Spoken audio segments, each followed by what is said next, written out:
Selamat belajar semuanya. Tetap semangat.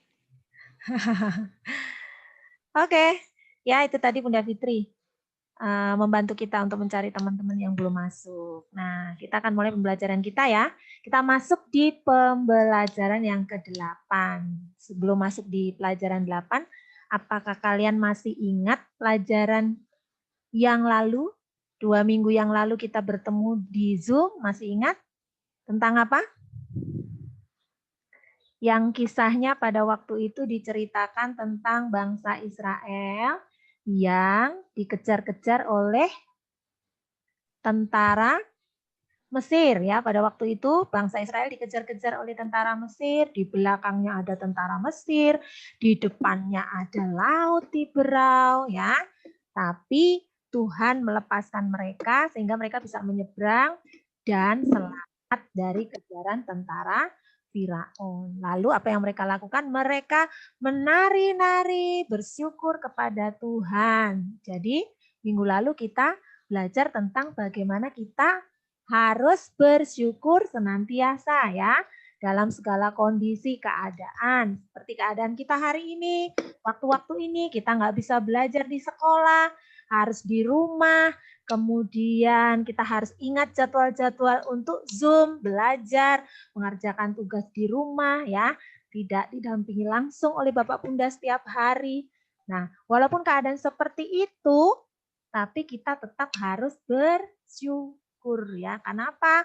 Karena itu yang dikehendaki Tuhan dalam hidup kita, untuk kita selalu belajar bersyukur dalam setiap keadaan. Oke.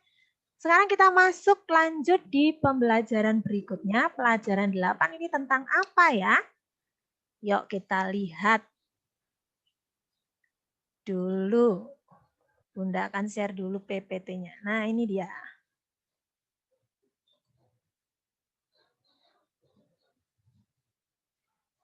Apakah kalian sudah melihat? Sudah terlihat PPT-nya? Sudah? Ya. Sudah. Oke, Nicholas. Nah, pelajaran 8 kita akan membahas mengenai muliakanlah Tuhan dengan belajar ya. Berarti ini untuk siapa ya? Untuk Bunda dan untuk kalian ya. Kita yang sama-sama mau belajar. Muliakan Tuhan dengan belajar. Nah, ini kita lihat ya, ada siapa ini? Ada cewek cantik nih. Sedang berpikir di dalam pikirannya. Mungkin kalian juga sama, punya pikiran yang sama ya. Dari mana sih sumber kepintarannya? Kalau orang kok begitu pintar ya, dia memiliki pengetahuan yang banyak, dia tahu banyak hal, dia bisa melakukan banyak hal. Dari mana sih sebenarnya sumber kepintaran itu? Ayo coba kalian kasih pendapat kalian. Dari mana sumber kepintaran itu? Kasih masukan. Nicholas, dari mana sumber kepintaran itu? Nicholas pinter dari mana asalnya? Dari mana, Nak? Ayo, yang lain? Daniel, pintarnya dari mana, Daniel? Ken?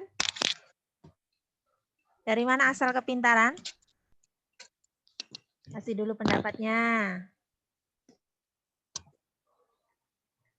Dari mana? Wah, Ken makan kerupuk enaknya. Enak ya Ken kerupuknya ya Ken?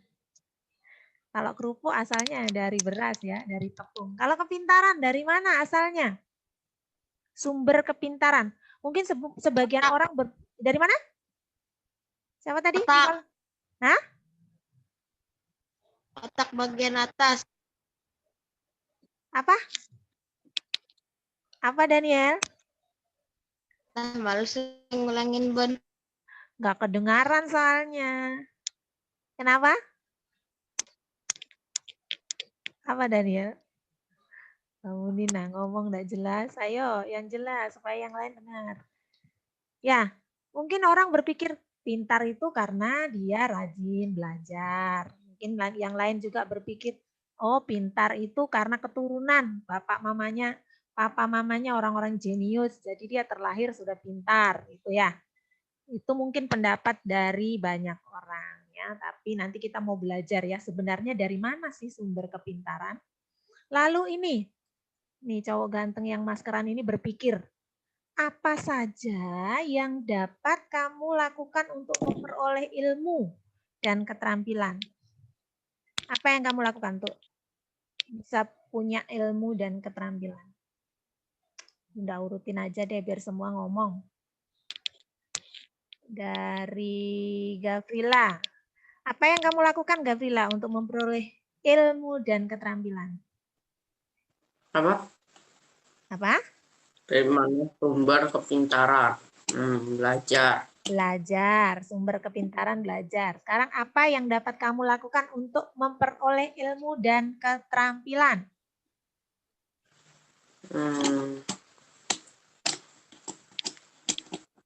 Gavrila pengen punya ilmu kan? Apa yang Gavrila lakukan?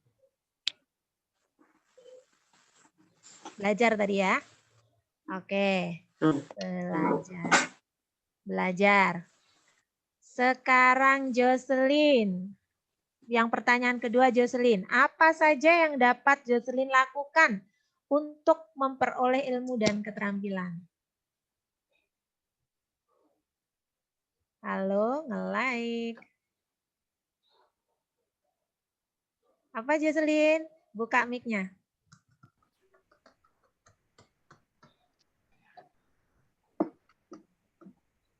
Ya. Belajar ya. Belajar yang dilakukan untuk memperoleh ilmu. Kalau keterampilan berarti berlatih yang banyak ya supaya keterampilannya semakin terasah. Oke, berikutnya. Nih anak-anak yang lagi belajar. Ditemani kopi sama susu. Sekarang, dapatkah kita memuliakan Tuhan dengan belajar? Jelaskan pendapatmu. Ya, kan kita ini diciptakan Tuhan punya tujuan ya. Bunda sama kalian semua ini diciptakan Tuhan, laki-laki dan perempuan dengan segala apa yang ada dalam hidup kita itu punya tujuan. Tujuannya adalah memuliakan Tuhan. Ya, jadi kalau kamu ada sekarang ini sebenarnya kamu Tuhan punya maksud atas hidupmu, yaitu supaya hidup kita memuliakan Tuhan. Sekarang, dapatkah kita memuliakan Tuhan dengan belajar? Bisa nggak kita memuliakan Tuhan dengan belajar? Apakah memuliakan Tuhan itu hanya pada saat kita berdoa? Atau hanya pada saat kita beribadah? Pada saat kita di gereja? Atau pada saat kita membaca Alkitab itu berarti memuliakan Tuhan? Bisa nggak kalau belajar itu juga dikatakan melalui belajar kita memuliakan Tuhan? Bisa atau enggak? Nikolas. Gimana Nikolas? Dapatkah kita memuliakan Tuhan dengan belajar? Gimana Nikolas? Bisa nggak? Bisa nggak kita memuliakan Tuhan dengan belajar? Bisa. Gimana pendapatmu? Karena Tuhan sudah menciptakan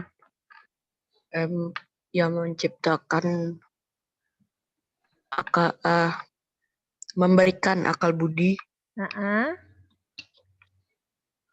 untuk kita belajar. Benar sekali ya. Itu luar biasa, jawaban yang luar biasa dari Nikolas ya. Bisa kita memuliakan Tuhan. Pendapat Nikolas bagaimana dikatakan kita bisa memuliakan Tuhan dengan belajar? Karena kita sudah diberikan Tuhan pikiran, akal budi ya, yang bisa kita gunakan untuk mempelajari sesuatu. Ya, terima kasih Nikolas. Jawabannya luar biasa ya.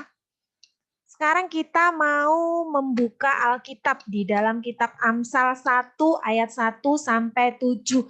Baca secara bergantian. Tadi Bunda di WA sudah ingatkan untuk menyiapkan Alkitab. Di mejanya sudah ada Alkitab masing-masing? Yuk, dibuka kitab Amsal 1 ayat 1 sampai 7. Kita baca masing-masing anak 1 pasal ya. Dari sini nanti kita akan tahu. Amsal 1 ayat 1 sampai 7. Dibaca tadi lanjutnya Nicholas sudah. Daniel pasal 1, Audrey pasal 2, Ken pasal yang ketiga, Jocelyn pasal yang keempat, Nicholas pasal yang kelima.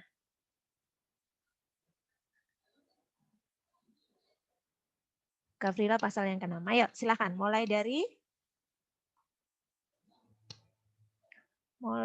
siapa tadi yang pasal pertama? Silakan. Silakan dibuka mic-nya, dibaca.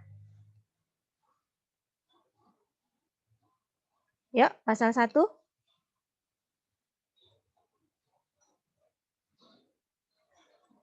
Gavrila baca pasal 1.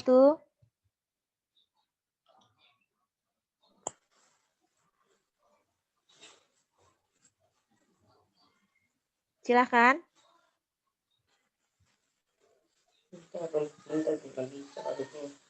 Dekatkan nak, suaranya tidak kedengaran.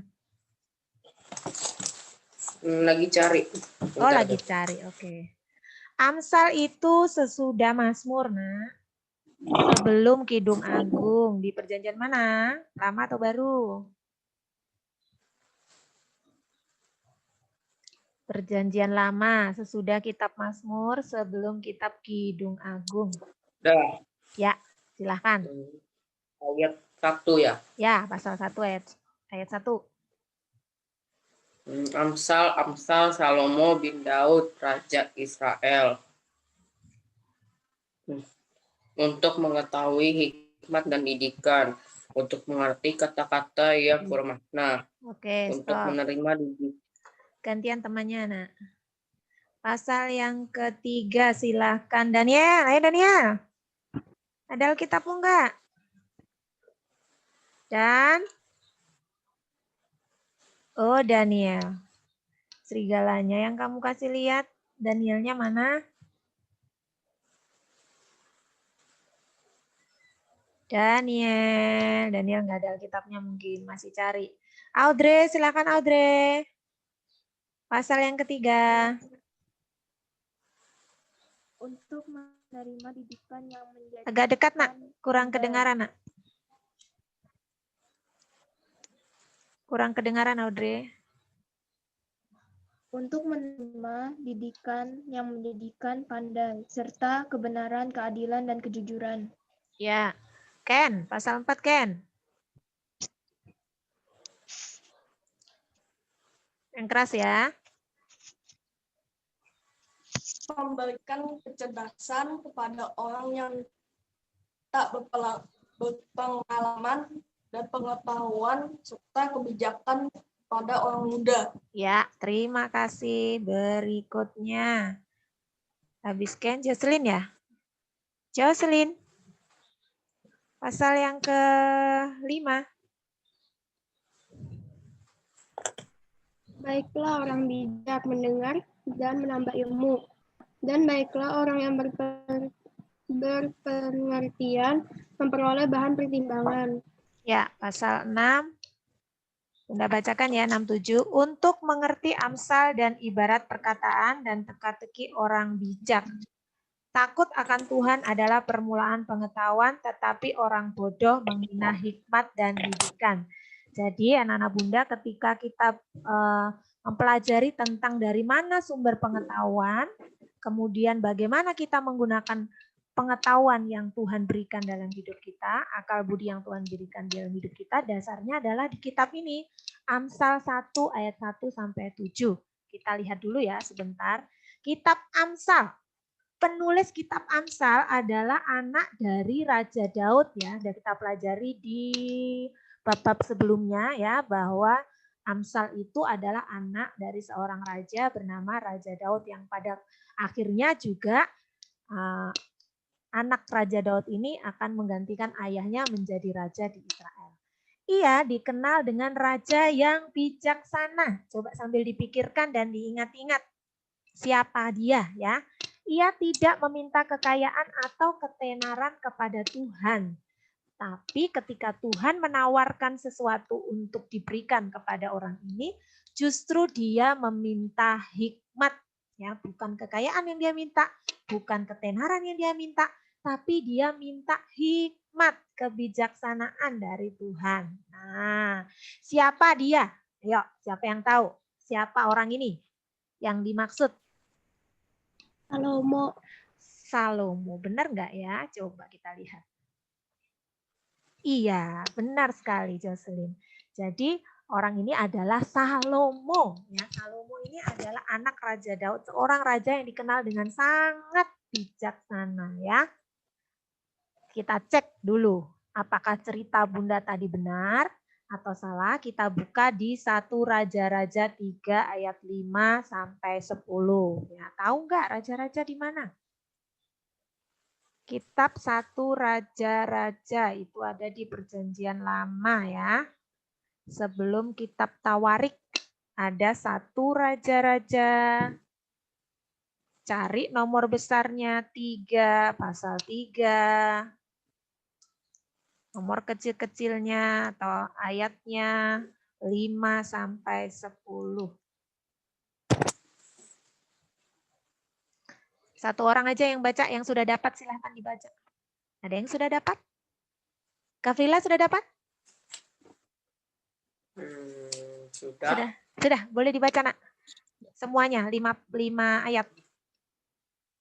1 Raja-Raja 3 ayat 5 sampai Nomor 1 ya, Bu. 3. Dari nomor 5 ya. Ya, dari 5 sampai 10. Di Gibeon itu Tuhan menampakkan diri kepada Salomo dalam mimpi pada waktu malam. Berfirmanlah Allah, mintalah apa yang hendak kuberikan kepadamu. Lalu Salomo berkata, Engkaulah yang telah menunjukkan kasih setiamu yang besar kepada hambamu Daud, ayahku. Sebab ia hidup di hadapanmu dengan setia, benar, dan jujur terhadap engkau. Dan engkau telah menjamin kepadanya kasih setia yang besar itu dengan memberikannya kepada seorang anak yang duduk di tahta seperti pada hari ini. Maka sekarang, ya Tuhan Allahku, engkaulah yang mengangkat hambamu ini menjadi raja menggantikan Daud ayahku. Sekalipun aku masih sangat muda dan belum pengalaman, demikianlah hambamu ini berada di tengah-tengah umatmu yang kau pilih. Suatu umat yang besar yang tidak terhitung dan tidak terkira banyaknya. Maka berikanlah kepada hambamu ini hati yang paham menimbang perkara untuk menghakimi umatmu dengan dapat membedakan antara yang baik dan yang jahat. Sebab siapakah yang sanggup menghakimi umatmu yang sangat besar ini? Lalu adalah baik di mata Tuhan bahwa Salomo meminta hal yang demikian. Iya, terima kasih Gavrila ya. Ceritanya sangat luar biasa ya ini. Tuhan loh yang menawarkan kepada Salomo ya. Minta apa saja. Minta apa yang hendak kuberikan kepadamu. Jadi Tuhan menawarkan kepada Salomo, minta apa yang hendak aku berikan kepadamu. Lalu Salomo menjelaskan kepada Tuhan, dia itu dipilih oleh Tuhan menjadi raja atas umat Israel yang begitu besar. Ya, dia tidak meminta harta kekayaan, tetapi dia meminta, ayat yang ke-9 tadi dibilang, berikanlah kepada hambamu ini hati yang paham menimbang perkara untuk menghakimi umatmu dengan dapat membedakan yang baik yang jahat. Ya, jadi yang diminta Salomo ini luar biasa ya. Dia ingin Tuhan memberikan kepadanya hikmat, kebijaksanaan. Supaya apa? Supaya bisa membantu bangsa Israel menyelesaikan masalah-masalahnya ya. Bisa menimbang, bisa menyelesaikan persoalan-persoalan yang terjadi di tengah-tengah bangsa Israel. Ya, jadi permintaan yang luar biasa, bukan untuk dirinya sendiri tapi untuk kepentingan orang banyak ya. Itu adalah Raja Salomo. Sekarang kita mau tahu pesan dari kitab Amsal tadi ya, kembali ke Amsal 1 ayat 1 sampai 7. Penulisnya tadi adalah Salomo. Kira-kira pesan apa saja yang disampaikan ya oleh Salomo melalui ayat yang kita baca. Nah, ini dia. Tadi kan ditanyakan di awal ya, dari manakah sumber kepintaran yang kita peroleh? Jadi, di dalam kitab Amsal jelas ya, Amsal 1 ayat 7, tadi dikatakan permulaan hikmat adalah takut akan Tuhan. Jadi, kepintaran atau kepandaian yang kita miliki itu sumbernya dari Tuhan. Ya, kalau kita tahu bahwa sumber kepintaran itu dari Tuhan, maka kita harus hidup takut akan Tuhan. Ya, seperti tadi dikatakan di Amsal 1 ayat 7, permulaan hikmat ialah takut akan Tuhan. Jadi kalau kamu mau punya kepandaian, mau pintar, ya harus hidup takut akan Tuhan. Oh, berarti takut akan Tuhan nggak belajar, Bunda? Bukan begitu juga ya. Takut akan Tuhan berarti kita melakukan yang dikehendaki Tuhan. Kalau kita sebagai seorang pelajar, ya tentunya kita belajar dengan sungguh-sungguh karena itu yang dikehendaki Tuhan dalam hidup kita ya. Jadi kita tahu ya sekarang sumber hikmat itu berasal dari Tuhan. Lalu hikmat dari Tuhan digunakan untuk memuliakan nama Tuhan. Kalau kita sudah dikasih kepandaian, ya, maka kepandaian yang kita punya itu harus kita pakai untuk memuliakan nama Tuhan. Banyak loh orang pintar, orang pandai, tapi dia tidak pakai kepandaiannya untuk memuliakan Tuhan. Contohnya, ada orang yang pandai merakit-rakit. Misalnya dia bisa merakit sebuah alat yang bisa meledakkan sesuatu. Ya, pandai dia bikin. Tapi dia bukan gunakan untuk sesuatu yang baik. Tapi digunakan untuk sesuatu yang jahat. Misalnya mencelakakan orang dengan alat yang dia punya. Ya. Ada contoh-contoh lain juga. Misalnya seorang yang pandai di bidang obat-obatan. Dia tahu menemukan jenis obat-obatan yang mungkin bisa membuat orang tertidur ketika dioperasi misalnya ya, untuk anestesi dan sebagainya. Tapi kepandaiannya tidak dia gunakan dengan baik. Dia justru pakai obat-obatan itu mungkin semacam kayak ganja atau apa, itu fungsinya kan untuk mengurangi rasa sakit dan sebagainya ya nak, kalau di bidang medis. Tapi dia tidak gunakan untuk itu. Dia gunakan untuk hal-hal yang merusak generasi muda misalnya ya, diedarkan ganja, diedarkan heroin, kemudian obat-obatan terlarang sehingga bisa merusak mental anak-anak muda. Nah, itu berarti dia punya kepandaian tapi tidak digunakan untuk memuliakan Tuhan. Dia pakai untuk justru berbuat kejahatan. Nah, ini sesuatu yang tidak dikehendaki Tuhan. Kehendak Tuhan adalah menggunakan hikmat untuk memuliakan Tuhan. Nah, lalu berikutnya. Awal dari semua pendidikan dan hikmat adalah dari Tuhan. Jadi pendidikan itu bermula, hikmat itu bermula berasal dari Tuhan. Ya, karena Tuhan yang menciptakan segala sesuatu, ya, termasuk menciptakan akal budi kita, ya, akal budi untuk manusia. Nah, ini tadi Amsal 1 ayat 7. Takut akan Tuhan adalah permulaan pengetahuan, tapi orang yang bodoh menghina hikmat dan didikan. Ya, di firman Tuhan pun dikatakan orang-orang yang tidak mau dididik, tidak mau belajar, dia menghina hikmat, itu disebut sebagai orang yang bodoh. Bodoh bukan berarti dia tidak punya pengetahuan ya. Tidak ada bibit kecerdasan dalam dirinya, ada, tapi dia menolak didikan. Dia tidak mau menggunakan hikmat yang Tuhan berikan, tidak mau mengembangkan kepandaian yang dia miliki ya. Itu berarti seseorang yang bodoh ya. Lalu, melalui pendidikan orang akan pandai. Ya, pendidikan itu membuat seseorang menjadi pandai ya. Seperti kalian sekarang, kalian belajar dari awal ya, mulai dari TK, dari SD, belajar menulis, belajar berhitung, kalian jadi tahu. Bisa menulis, bisa berhitung, tahu ilmu pengetahuan alam, tahu berbahasa, mengerti bahasa Inggris, dan sebagainya. TIK, belajar dari Pak Dwi ya. Lah, yang kalian lakukan itu membuat kalian memiliki kepandaian atau kecerdasan ya. Tapi tetap tahu walaupun ada orang-orang yang menolong kita, memberikan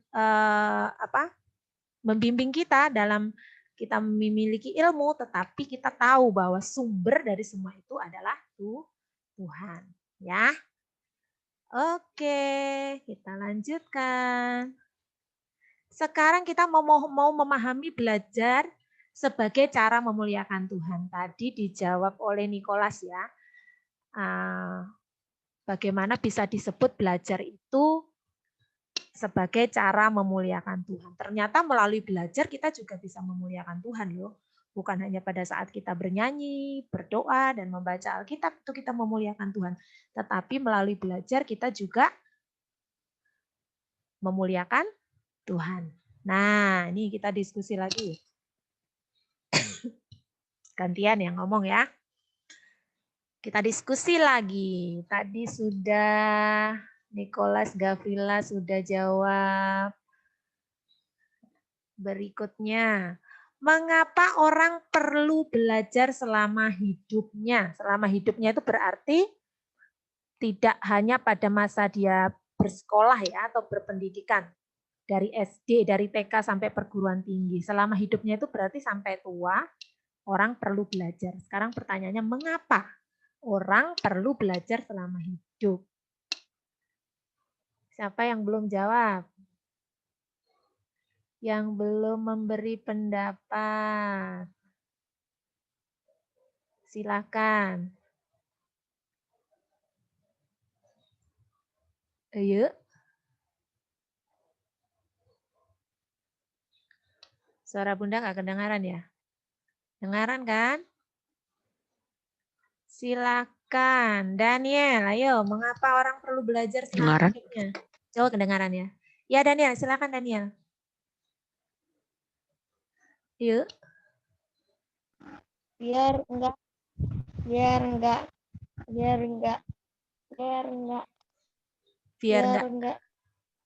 apa ya? Biar enggak apa? Enggak apa-apa. Biar apa?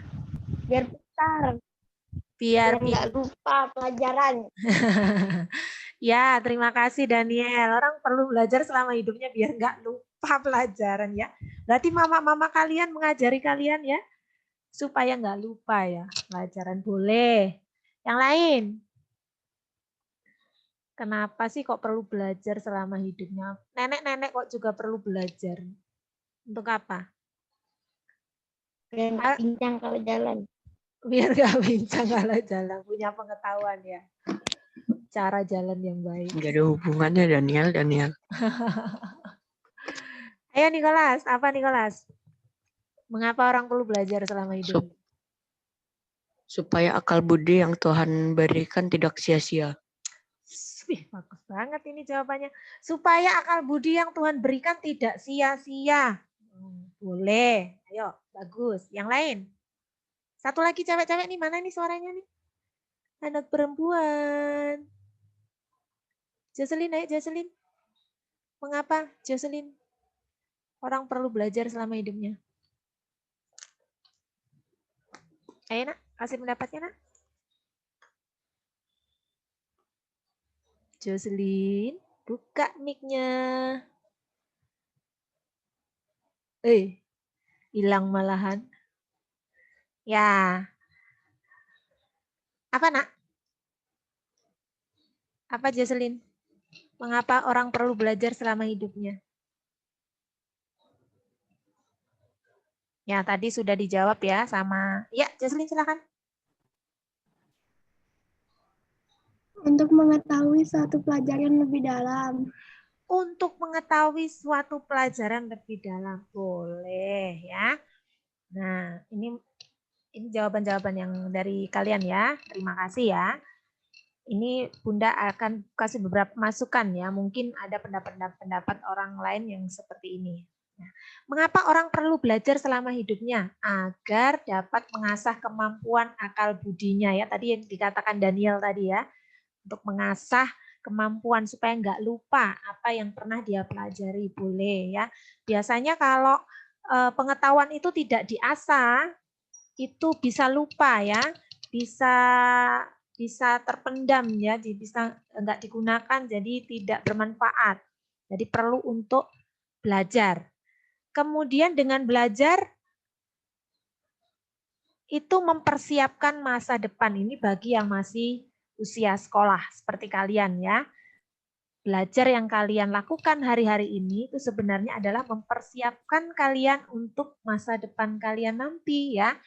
Nah, mungkin sekarang kalian sebagai seorang pelajar, tapi beberapa tahun kemudian bisa jadi waktu Bunda bertemu kalian sudah ada yang jadi profesional, misalnya ada yang jadi dokter, ada yang jadi apalagi ya, jadi sesuai cita-cita kalian. Mungkin ada yang jadi pengusaha ya, ada jadi bisnismen yang sukses.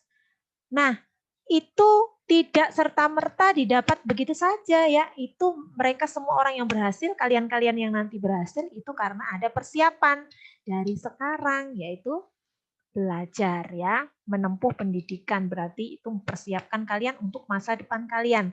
Dan yang paling utama, mengapa orang perlu belajar selama hidupnya? Karena dengan belajar berarti kita memuliakan Tuhan. Kalau stop belajar berarti kita stop dong memuliakan Tuhan. Ya, karena kenapa? Karena tadi belajar adalah salah satu cara kita memuliakan Tuhan. Ya, makanya kita perlu untuk terus belajar supaya hidup kita terus memuliakan nama Tuhan. Dan satu lagi ya anak-anak muda, ya. Apa? Apa Dan? Kalau main game itu memuliakan siapa, Bun? Main game tergantung gamenya ya. Kalau gamenya itu mengasah kecerdasanmu, gamenya itu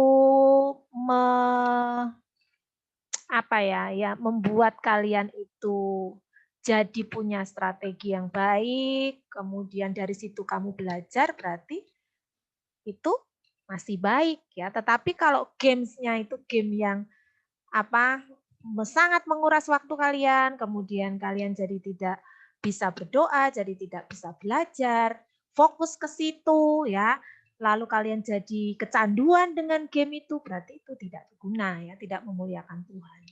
Ya, dan tergantung sama jenis gamenya dan bagaimana kamu memainkannya ya.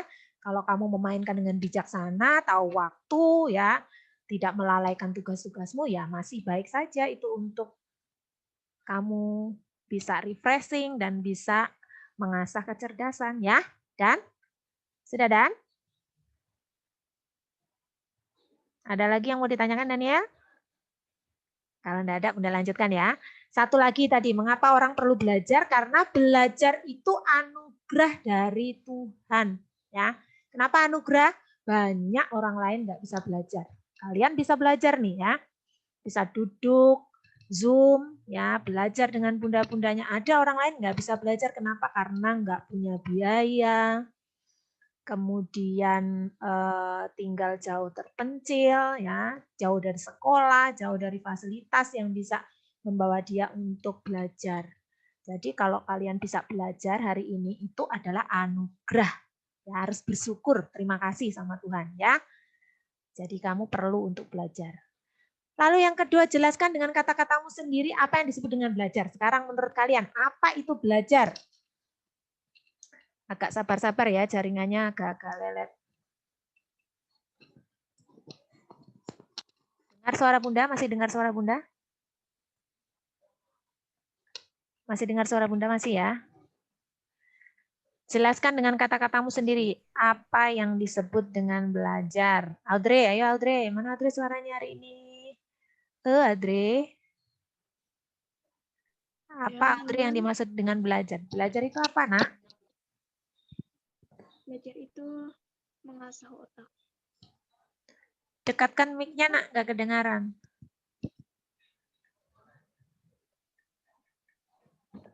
Apa Belajar itu? Belajar itu? Mengasah Apa?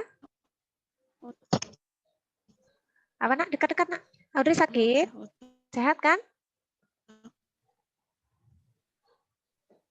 Dekat-dekat, Nak, mic-nya. Mengasah otak. Belajar itu mengasah otak. Boleh. Yang lain? Ken. Mengasah otak. Ya, mengasah otak. Ken. Apa Ken belajar itu Ken? Kennya hilang. Apa Ken belajar itu Ken? Ken. Senyum-senyum. Ada Christopher gak di situ? Ayo Ken. Apa itu belajar Ken?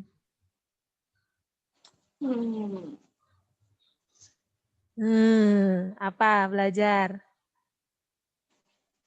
Sudah dibuka mic-nya, tinggal ngomong. Apa belajar itu?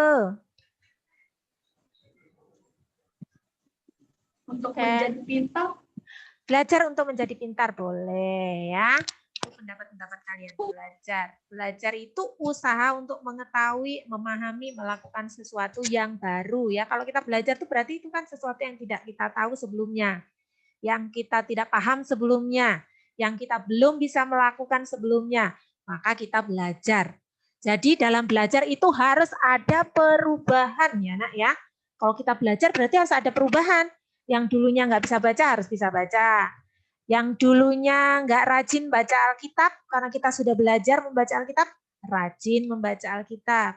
Yang dulunya malas berdoa, karena kita sudah belajar bahwa kita harus rajin berdoa, jadi rajin berdoa. Jadi intinya belajar itu ada perubahan, harus ada perubahan. Kalau nggak ada perubahan berarti belum belajar ya. Lalu belajar itu bukan hanya otak yang diasah ya, bukan hanya otak, tapi belajar itu juga belajar dalam sikap, dalam perbuatan ya. Kalau belajar sikap bagaimana? Melalui apa?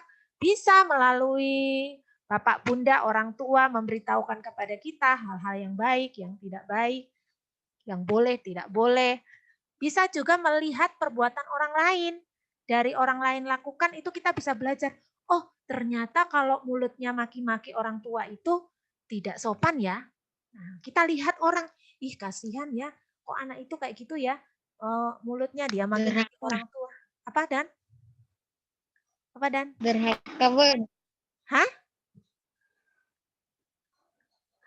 Apa Dan? Gak jelas nah suaramu Dan. Nah, dari situ kita belajar ya, melihat oh perbuatan itu tidak baik, yang ini baik, aku mau ikut yang baik ya. Itu berarti kita belajar sikap, belajar bertindak, tindakan-tindakan juga ya. Jadi belajar bukan untuk mengasah otak saja, tapi juga mempertajam kepekaan kita, perasaan kita, sikap kita ya, tingkah laku kita. Oke. Lanjut, bagaimana sikap belajar yang memuliakan Tuhan? Nah ini kan kalian hari-hari belajar nih. Bagaimana sikapnya belajar yang memuliakan Tuhan itu seperti apa?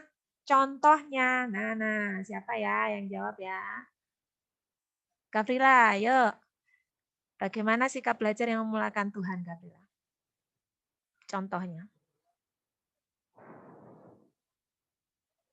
Gavrila, yuk. Silahkan kasih contoh sikap belajar yang memuliakan Tuhan. Apakah seperti Daniel begitu? Terbalik-balik begitu. Ya Dan? Kepalanya di bawah gitu kalau belajar gitu. Bagaimana? Silakan, Gavrila. Dan teman-teman yang lain. Bagaimana sikap belajar yang memuliakan Tuhan? Daniel, bagaimana Daniel? Sikap belajar yang memuliakan Tuhan?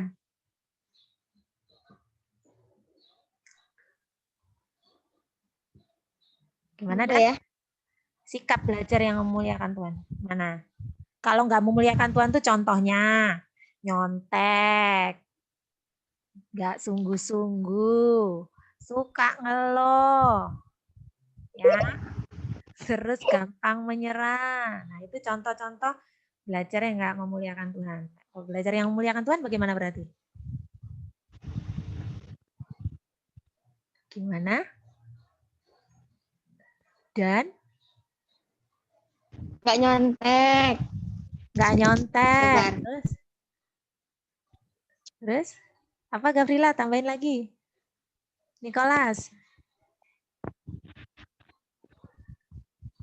Belajar yang tidak memuliakan Tuhan. Selama ini kalian pasti belajarnya baik ya, memuliakan Tuhan. Nah, kasih contohnya. Apa nak?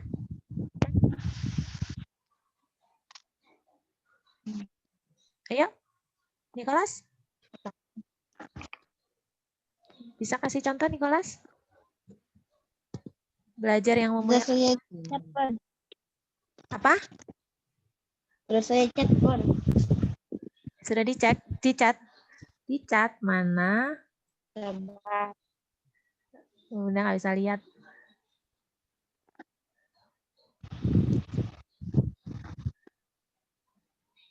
Apa? Wah, lo, ngerinya Daniel. Gamemu ngeri sekali, Daniel. Ya, tidak menyontek, tidak menyerah. Apalagi? Betul itu Daniel jawabnya. Yang lain? Audrey? Jocelyn? Apalagi contoh yang lain? Belajar dengan sungguh-sungguh. Benar Menggunakan sekali. akal budi yang Tuhan berikan dengan baik. Iya, belajar dengan sungguh-sungguh, menggunakan akal budi yang Tuhan berikan dengan baik. Boleh, bagus itu ya, itu jawaban yang benar. Itu adalah contoh-contoh belajar yang memuliakan Tuhan.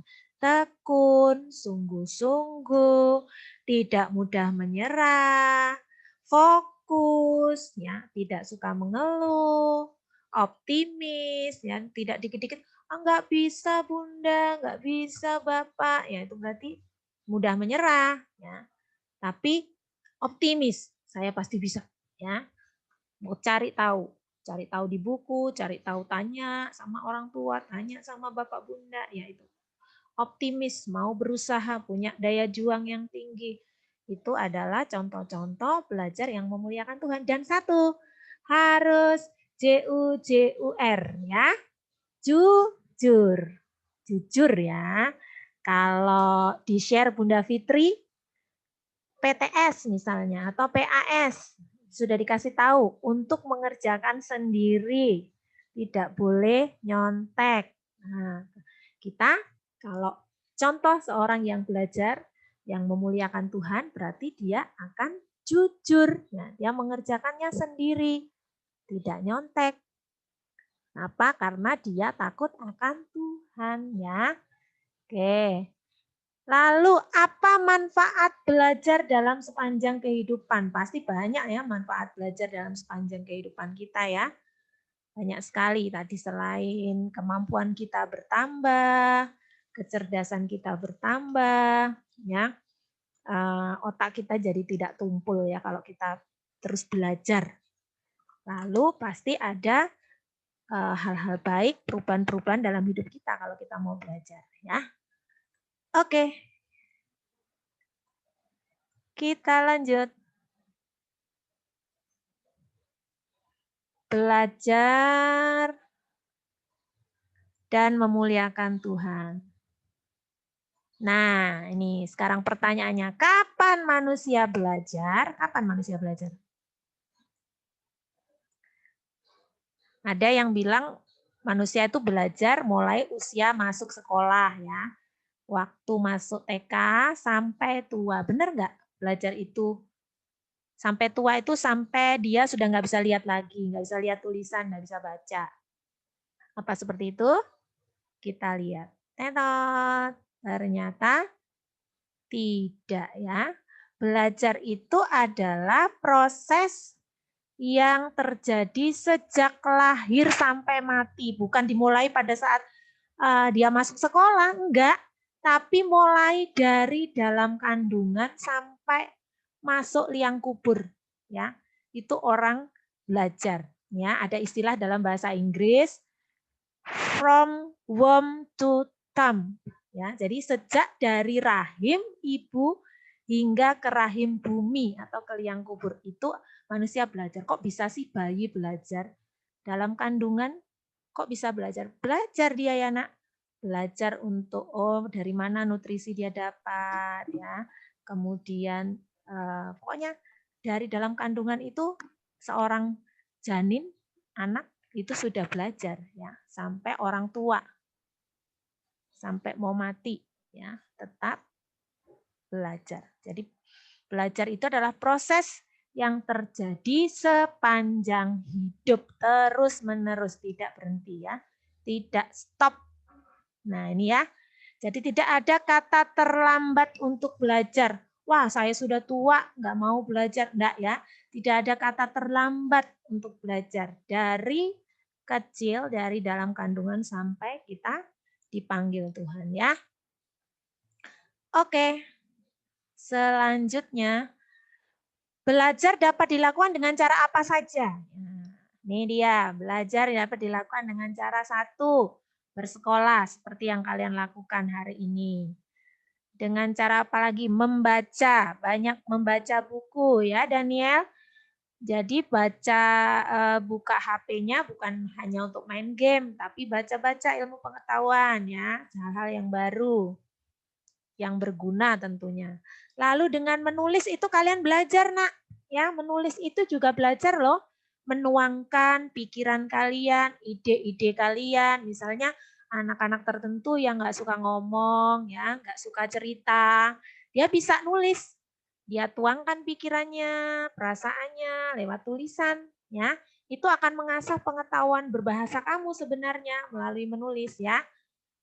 Lalu belajar dapat dilakukan dengan nih memberi makna atas apa yang dilihat, direncanakan ya. Kalau kalian lihat sesuatu peristiwa, kejadian, itu kalian bisa memaknai, oh itu baik, oh itu tidak baik ya, dan kamu bisa belajar dari situ. Lalu belajar dapat dilakukan dengan akal, pikiran dan perasaan. Nah, berarti bukan hanya masalah pendidikan, bukan masalah pengetahuan, ilmu pengetahuan saja ya, tapi juga sikap tingkah laku yang perlu kita belajar. Nah ini dia.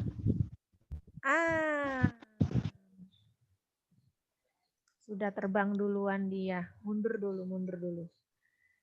Belajar berarti menggunakan akal, pikiran, perasaan, keinginan atau kehendak yang Tuhan anugerahkan kepada kita untuk kita pakai secara bijaksana dan untuk mengusahakan kehidupan yang lebih baik. Ini kesimpulan ya dari yang kita pelajari tadi, berarti belajar itu menggunakan akal kita, pikiran kita, perasaan kita, kehendak kita yang telah Tuhan anugerahkan, lalu kita pakai dengan bijaksana supaya hidup kita lebih baik ya. Itu artinya belajar. Bisa ya disimpulkan ya.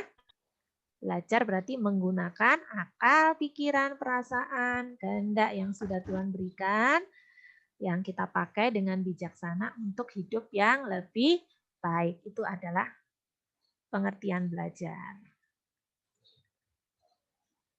Sekarang perbedaan manusia dengan ciptaan yang lain. Apa bedanya?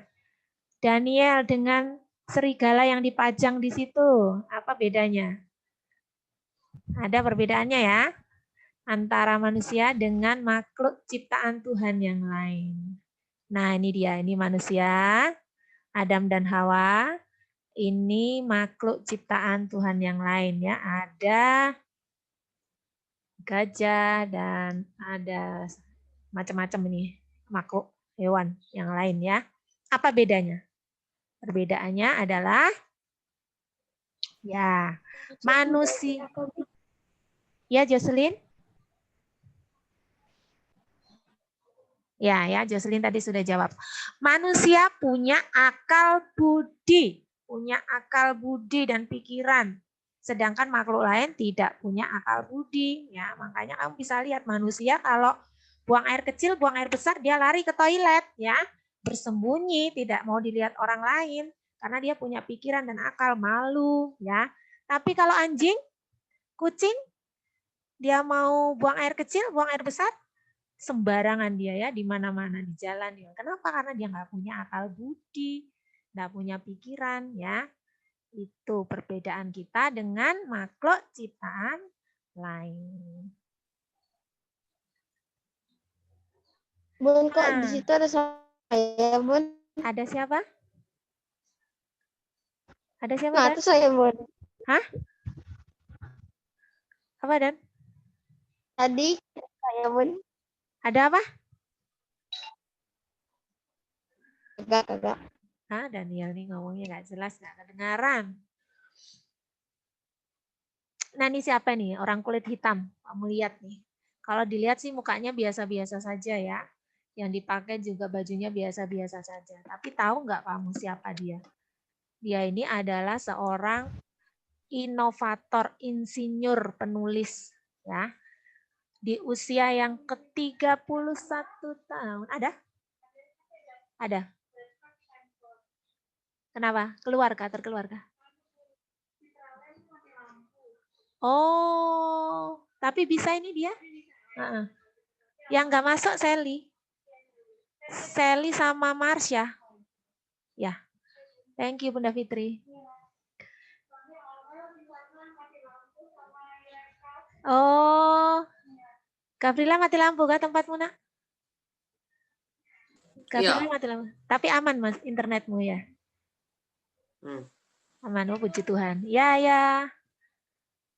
Nah ini dia tadi ya, William Kambamba. Dia ini lahir dari orang yang tidak mampu loh nak ya. Orang tuanya tidak mampu menyekolahkan dia. Tapi dia ini anak yang bersemangat, berjuang. Ya, walaupun dia tidak bisa bersekolah, ya, dia rajin mengunjungi perpustakaan di daerahnya, ya. Dia rajin baca buku tentang energi, lalu dia mulai coba-coba buat kincir angin untuk desanya. Pertama-tama sih dia diolok-olok, ya.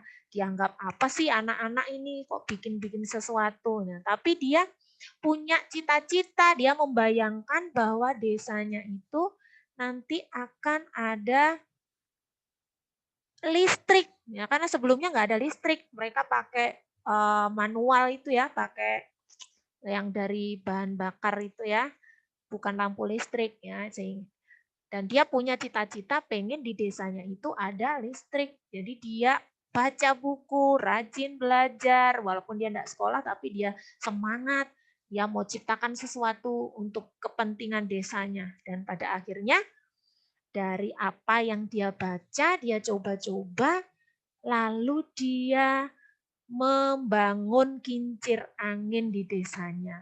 Nah, desanya jadi tidak gelap lagi ya, ada listrik karena kerja dari William Kambamba ini. Anak yang mau berusaha, belajar dengan sungguh-sungguh dari keterbatasan dia, tapi dia mau berusaha. Ya. Bunda Gabriela left Bun. Ya kah? Mati lampu soalnya nak di rumahnya. Baru aja mati lampu tadi di agama Buddha juga gitu siapa? Aurel yang dari Citraland itu. Mati lampu. Enggak apa-apa. Nama saya Bun. Hah? Apa Dan? Ada nama saya di fotonya Bun. Keren. Ada apa? Ada namamu? Ada Daniel kah di situ? Ya, ada nama. Oh iya kah? Ya. Nah, lanjut ya. Itu adalah contoh tokoh yang jadi inspirasi buat kita ya. Supaya apa? Jangan mudah menyerah. Sungguh-sungguh belajar. Nanti pasti kamu jadi orang yang berhasil nantinya. Iya. Siapa yang coret-coret Bunda mau hapus mana? Lupa di mana dia. Oke. Kita lanjut ya. Mau habis sudah. Dengan giat belajar dan disiplin dapat mengerjakan tugas serta aktif dalam berkreasi di sekolah, kita dapat menyatakan syukur kita kepada Tuhan. Contoh ilmu yang digunakan untuk memuliakan Tuhan. Misalnya seorang dokter, dia punya pengetahuan meracik obat, sehingga bisa menyembuhkan penyakit. Berarti ilmunya untuk kebaikan manusia. Lalu contoh lain, seorang ahli di bidang pertanian menemukan cara menanam dan mengolah padi. Ilmunya dapat menolong para petani menghasilkan panen yang lebih baik. Kalau tidak ada ilmu pengetahuan tentang pertanian, mungkin cara panen yang lama ya, sehingga tidak bisa menghasilkan yang banyak. Lalu, seorang siswa yang pandai dalam pelajaran matematika dapat membantu teman-temannya yang mengalami kesulitan. Ini adalah contoh-contoh ilmu pengetahuan yang digunakan untuk memuliakan nama Tuhan, ya. Sekarang, apa yang seharusnya kita lakukan dengan ilmu dan kepandaian yang diberikan Tuhan? Kamu sudah dikasih Tuhan kepandaian, apa yang harus kamu lakukan? Nah, ini yang pertama adalah dibagikan kepada orang lain. Jangan pelit ya kalau punya ilmu, bagikan kepada yang lain. Di sini Bapak Bunda enggak pelit ya. Bisa kasih tahu satu sama lain kalau nggak ngerti ini, nggak ngerti komputer, nggak ngerti ini, tanya satu sama lain ya, saling memberitahu. Kalian juga seperti itu ya. Lalu yang kedua, ilmu pengetahuan itu digunakan untuk kebaikan. Ingat, ilmu yang kalian dapat, kalian gunakan untuk kebaikan, bukan untuk merencanakan hal-hal yang jahat. Lalu yang ketiga, menjadi berkat bagi banyak orang. Ilmu yang kita pakai, kita gunakan supaya jadi berkat bagi banyak orang. Lalu yang terakhir, yang tentunya yang utama adalah kepandaian yang diberikan Tuhan, kita gunakan untuk memuliakan nama Tuhan. Nah, saat belajar berarti kita sedang bersyukur atas beberapa hal. Kalau kamu belajar berarti kamu sedang bersyukur. Untuk apa? Untuk kesempatan belajar yang Tuhan berikan, lalu bersyukur untuk orang-orang yang Tuhan berikan di sekitar kita. Jadi di balik aktivitasmu belajar itu ada orang tua, ada guru-guru, ada guru les, ada kakakmu mungkin Cece, Koko yang membantu kamu ya. Itu adalah sesuatu yang perlu kamu syukuri ketika kamu belajar ya. Terakhir, kesimpulan. Bacakan nak, Bunda capek nak ngomong nak. Yang keras tadi suaranya. Nicholas, tolong nak, bacakan nak kesimpulannya nak. Nicholas masih ada kah? Ya, tak tahu. Kesimpulannya, Tuhan adalah sumber hikmat dan pengetahuan dalam kehidupan manusia. Karena itu, tidak ada seorang manusia yang pantas menyombongkan pengetahuan, keterampilan, dan kemampuan yang ia miliki. Tuhanlah yang menganugerahkan akal dan budi kepada setiap manusia. Karena itu, manusia haruslah menggunakan dengan baik, dengan belajar secara jujur dan benar, agar ia memuliakan Tuhan. Pada akhirnya kelak pengetahuan itu ia pakai untuk memuliakan Tuhan dalam kehidupan sehari-hari. Ya, terima kasih Nicholas. Nah, itu kesimpulannya ya. 1, Tuhan adalah sumber hikmat pengetahuan. Lalu 2, pengetahuan itu harus kita pakai dengan baik untuk kemuliaan Tuhan. Dan 3, harus kita pakai untuk dalam kehidupan kita sehari-hari ya, untuk memuliakan Tuhan. Oke. Sudah selesai pembelajaran kita hari ini. Tugas kalian yang sudah Bunda bagikan lembarnya di grup WA ya. Nanti Bunda akan kirim juga di Google Classroom ya. Kerjakan tugas di lembar kertas hanya 3 nomor. Sudah kan semua? Sudah punya? Jocelyn sudah punya? Nicholas sudah punya belum? Nah, itu hari ini dikerjakan ya nak. Hari ini dikerjakan, nanti dikumpulkan, fotokan, kirim balik ke Google Classroom atau bisa kalian WA-kan ke Bunda. Ya, ini tugas hari ini. Bunda mau sampaikan juga review maksudnya evaluasi kita tentang sebelum PTS ya. Sebelum PTS kemarin, Bunda kasih apresiasi buat anak-anak Bunda yang sudah mengumpul tugasnya tepat waktu ya. Jocelyn, kemudian Gavrila, teman-teman yang lain yang sudah mengumpulkan tugasnya tepat waktu. Dan Bunda mengingatkan bagi yang masih suka melupakan tugas-tugasnya, yuk nak. Bunda kesulitan memberi nilai loh nak ya. Jadi Bunda itu memberi nilai sambil merasa bersalah sama Tuhan. Kenapa? Karena nilai itu seharusnya tidak kasih nilainya karena nggak ada tugasnya. Tugasnya nggak masuk sama Bunda ya. Kalian nggak kirim tugas. Ada beberapa anak yang nggak kirim tugas ya. Sebenarnya itu nilai kalian bisa jauh lebih baik dari itu kalau kalian rajin ngumpulkan tugas ya. Bunda sudah kasih tahu kalau ada kesulitan boleh kasih tahu kesulitannya apa. Nanti Bunda bantu. Ya. Tolong teman-teman yang belum mengumpulkan tugasnya tepat waktu. Hari ini sesuai dengan kesepakatan kemarin yang Bunda kita buat di WA. Yang sudah kumpulin tugas tepat waktu boleh leave nanti setelah doa. Yang belum kumpul tugas tepat waktu tetap tinggal sampai dikerjakan ya. Sampai kirim ke WA Bunda. Ya. Jadi habis gini kita berdoa. Lalu Gavrila dan Jocelyn boleh leave, kerjakan tugasnya yang di lembar itu. Yang lainnya tetap tinggal untuk selesaikan tugas yang belum kumpul tugas minggu lalu. Masih ingat minggu lalu? Ada praktek kan? Praktek membuat apa? Nanti Bunda share screen ya tugasnya apa.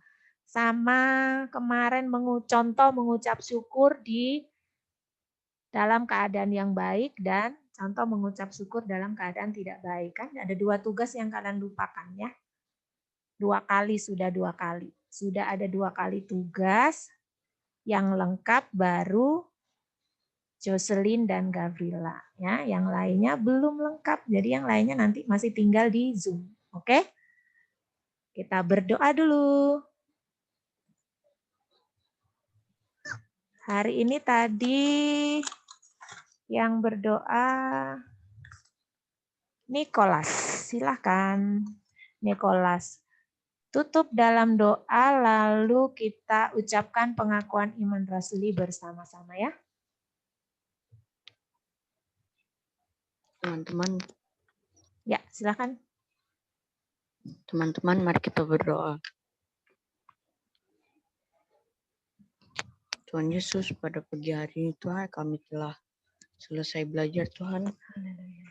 Tuhan, tolong buatlah ini supaya dapat berguna untuk kami semua ya Tuhan. Terima kasih Tuhan, Engkau telah membimbing kami dari awal pelajaran sampai akhir pelajaran ya Tuhan. Terima kasih Tuhan. Dalam nama Tuhan Yesus, amin. Pengakuan iman rasuli. Aku percaya kepada Allah, Bapa yang Maha Kuasa, Khalik langit dan bumi, dan kepada Yesus Kristus anaknya yang tunggal Tuhan kita, yang dikandung daripada Roh Kudus, lahir dari anak darah Maria, yang menderita sengsara, di bawah pemerintahan Pontius Pilatus, disalibkan, mati dan dikuburkan, turun ke dalam kerajaan maut. Pada hari yang ketiga, bangkit pula dari antara orang mati, naik ke surga, duduk di sebelah kanan Allah, Bapa yang Maha Kuasa. Dan dari sana ia akan datang untuk menghakimi orang yang hidup dan yang mati. Aku percaya kepada Roh Kudus, gerejanya yang kudus dan am, persekutuan orang kudus, pengampunan dosa, kebangkitan daging, dan hidup yang kekal. Amin. Oke, ada pertanyaan? Kalau tidak ada pertanyaan, Jocelyn dan Gavrila boleh leave ya, kerjakan tugasnya yang di lembar yang ada di WA yang Bunda sudah kirim. Nanti Bunda kirim juga di Google Classroom. Nicholas, Ken, Daniel, Audrey, tugas yang minggu lalu nak, yang membuat contoh doa. Silakan tulis di buku tulis. Silakan tulis di buku tulisnya. Difotokan. Contohnya di halaman 63. Di halaman 63. Tulis saja di situ di bawahnya. Halaman 63 itu ada contoh. Ya, salam Jocelyn. Terima kasih. Tuhan berkati Jocelyn. Bye.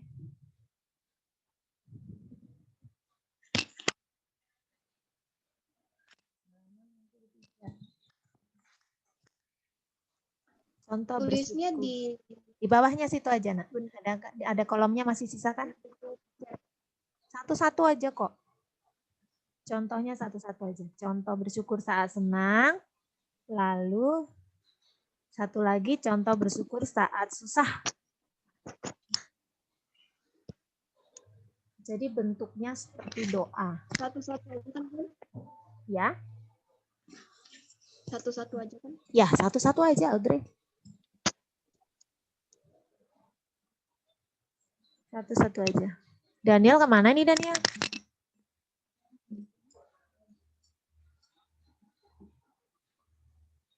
Ayo Ken, tulis Ken.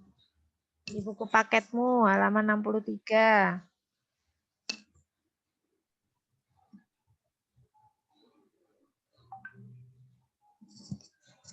Nicholas, buku paketnya ada kan? Ada? Ada. Ada ya. Tulis aja di buku paket, nah enggak apa-apa, di foto nanti di situ, dari situ. Halaman 63.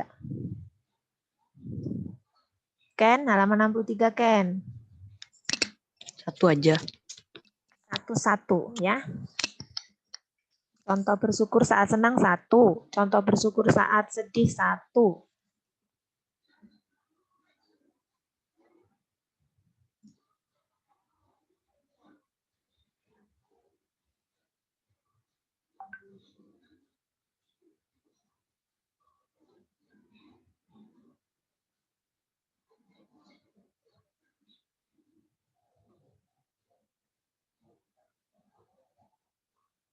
Ya Ken.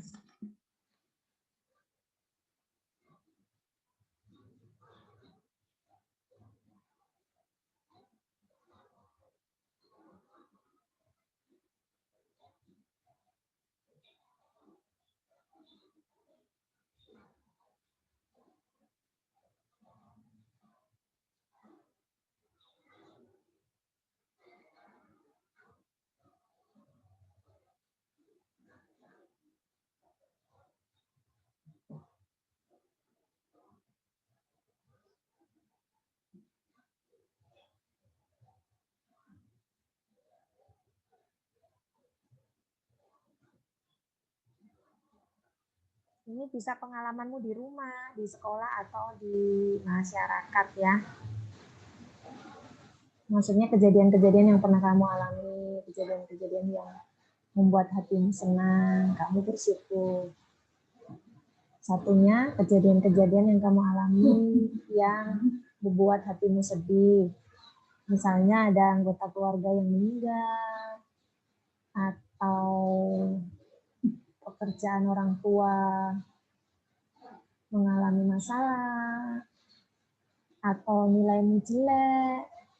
Pokoknya hal-hal yang bikin kamu sedih ya. Tapi di situ kamu tetap bisa bersyukur.